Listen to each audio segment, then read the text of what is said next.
So how do we learn? And why do some of us learn things more easily than others? So as I was mentioned, I'm Dr. Llara Boyd. I'm a brain researcher here at the University of British Columbia, and these are the questions that fascinate me. So brain research is one of the great frontiers in the understanding of human physiology, and also in the consideration of what makes us who we are. It's an amazing time to be a brain researcher, and I would argue to you that I have the most interesting job in the world. What we know about the brain is changing at a breathtaking pace. And much of what we thought we knew and understood about the brain turns out to be not true or incomplete. Now, some of these misconceptions are more obvious than others.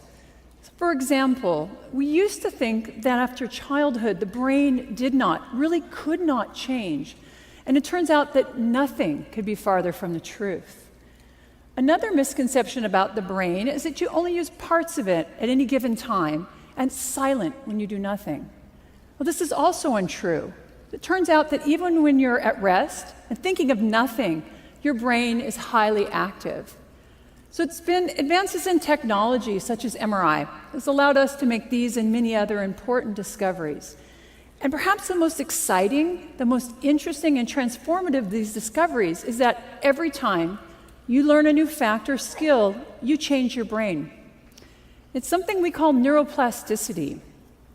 So as little as 25 years ago, we thought that after about puberty, the only changes that took place in the brain were negative. The loss of brain cells with aging, the result of damage, like a stroke. And then studies began to show remarkable amounts of reorganization in the adult brain. And the ensuing research has shown us that all of our behaviors change our brain, that these changes are not limited by age. It's good news, right? And in fact, they're taking place all the time. And very importantly, brain reorganization helps to support recovery after you damage your brain. The key to each of these changes is neuroplasticity. So what does it look like? So your brain can change in three very basic ways to support learning. And the first is chemical.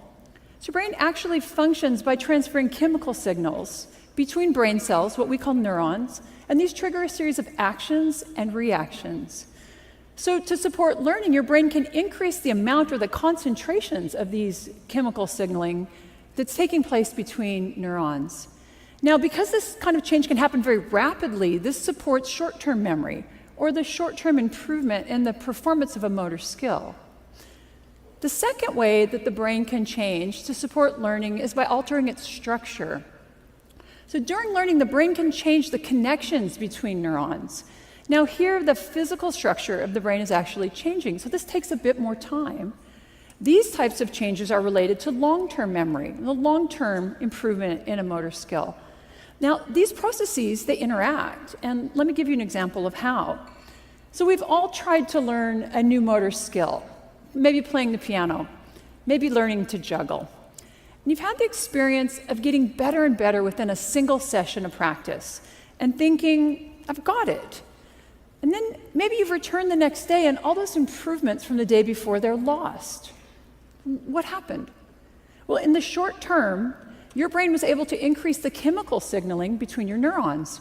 But for some reason, those changes did not induce the structural change that are necessary to support long-term memory. Remember that long-term memories take time, and what you see in the short term does not reflect learning. It's these physical changes that are now going to support long-term memories and chemical changes that support short-term memories. Structural changes also can lead to integrated networks of brain regions that function together to support learning. And they can also lead to certain brain regions that are important for very specific behaviors to change their structure or to enlarge. And so here's some examples of that. So people who read Braille, they have larger hand sensory areas in their brain than those of us who don't. Your dominant hand motor region, which is on the left side of your brain if you're right-handed, is larger than the other side. And research shows that London taxi cab drivers who actually have to memorize a map of London to get their taxi cab license, they have larger brain regions devoted to spatial or mapping memories. Now, the last way that your brain can change to support learning is by altering its function. As you use a brain region, it becomes more and more excitable and easy to use again. And as your brain has these areas that increase their excitability, the brain shifts how and when they're activated. With learning, we see that whole networks of brain activity are shifting and changing. So neuroplasticity is supported by chemical, by structural, and by functional changes. And these are happening across the whole brain. They can occur in isolation from one another, but most often they take place in concert. Together, they support learning, and they're taking place all the time. So I've just told you really how awesomely neuroplastic your brain is. So why can't you learn anything you choose to with ease? Why do our kids sometimes fail in school? Why, as we age, do we tend to forget things? And why don't people fully recover from brain damage? That is, what is it that limits and facilitates neuroplasticity?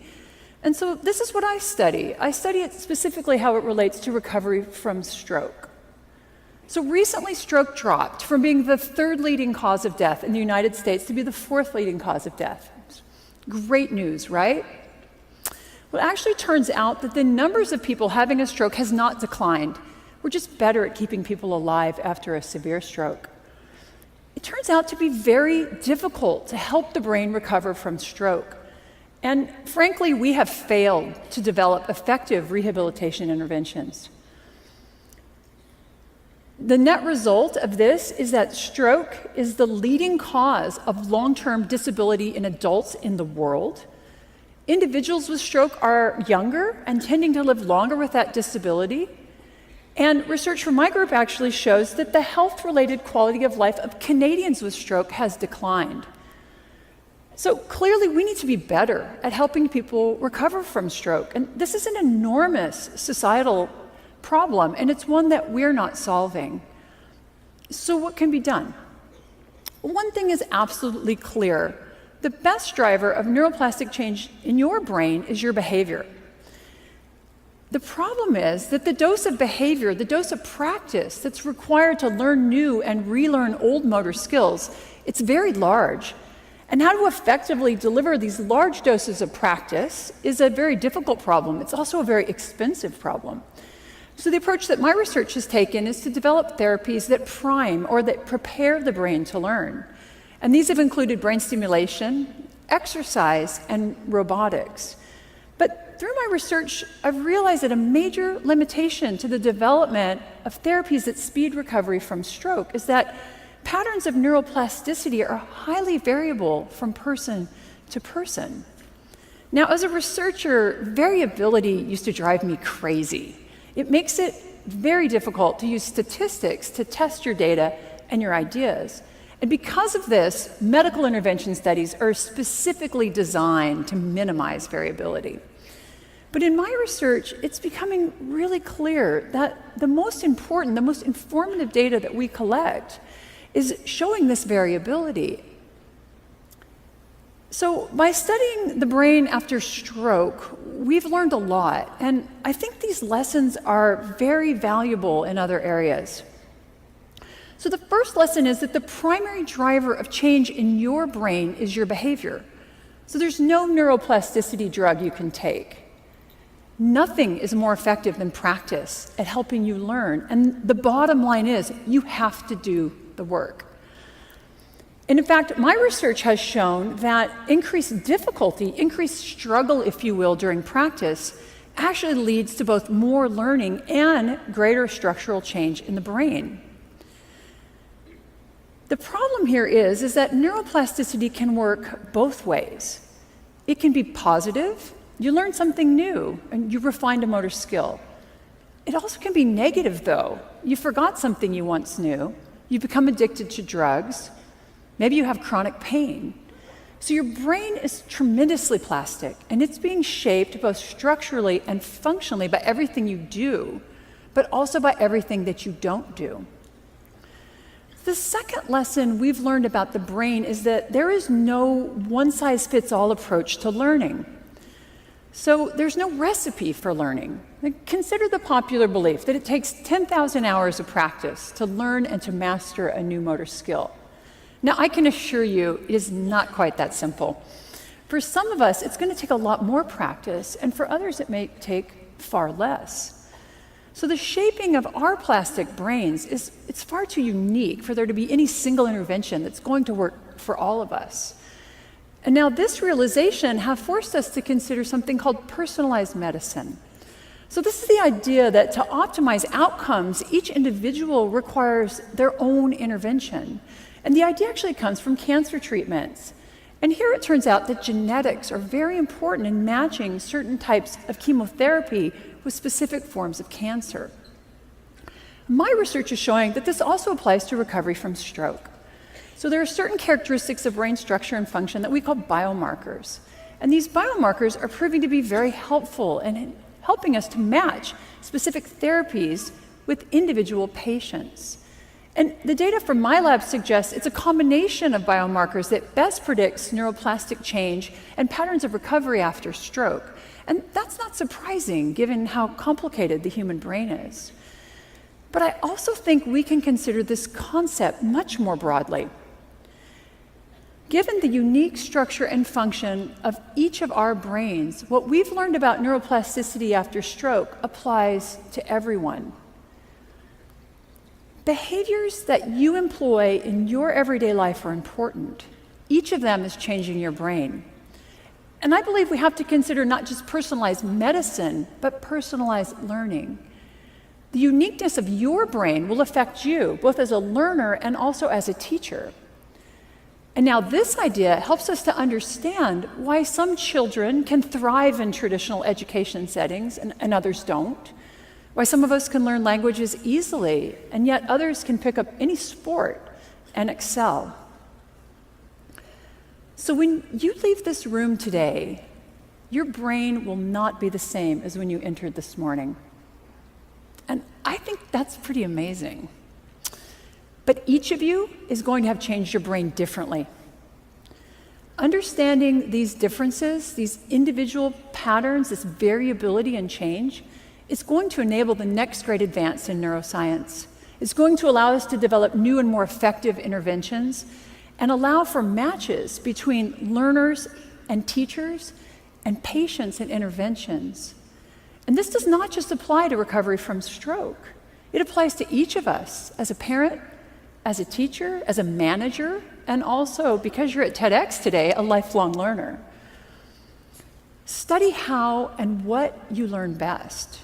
Repeat those behaviors that are healthy for your brain, and break those behaviors and habits that are not. Practice. Learning is about doing the work that your brain requires. So the best strategies are going to vary between individuals. You know what? They're even going to vary within individuals. So for you, learning music may come very easily, but learning to snowboard, much harder. I hope that you leave today with a new appreciation of how magnificent your brain is. You and your plastic brain are constantly being shaped by the world around you. Understand that everything you do, everything you encounter, and everything you experience is changing your brain. And that can be for better, but it can also be for worse. So when you leave today, go out and build the brain you want. Thank you very much.